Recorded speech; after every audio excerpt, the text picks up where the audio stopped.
शरद पवारांनी विधानसभेच्या जागांबाबत केलेल्या वक्तव्यावरून बावनकुळेंनी पलटवार केला। लोकसभेत इंडिया आघाडीनं जनतेची दिशाभूल केली, खोटेपणा एकदाच चालतो, वारंवार चालत नाही, अशी प्रतिक्रिया चंद्रशेखर बावनकुळेंनी दिली। महाविकास आघाडीला 155च्या वर जागा मिळणार नाही असे शरद पवार म्हटले होते। 15 दिवसापूर्वीच म्हटले होते पवार साहेब की 155 मिळणार महाविकास आघाडीला। आता म्हणतात 250 मिळणार। आता लोकसभेमध्ये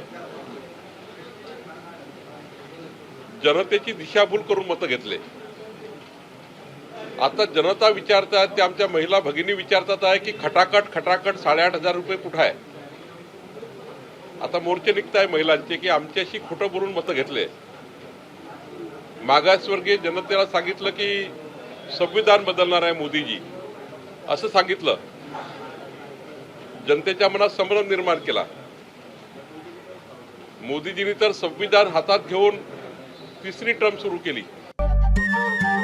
नमस्कार। मन सुद्धा तुझं ही वेगळ्याच प्रकारची मालिका तुम्हा सगळ्यांना खूप आवडली होती। याचा दुसरा सीझन कधी येणार अशी विचारणा झाली। प्रतीक्षा संपली आहे मित्रांनो। येतोय मन सुद्धा तुझचा दुसरा सीझन। होई मन सुद्धा तुझं।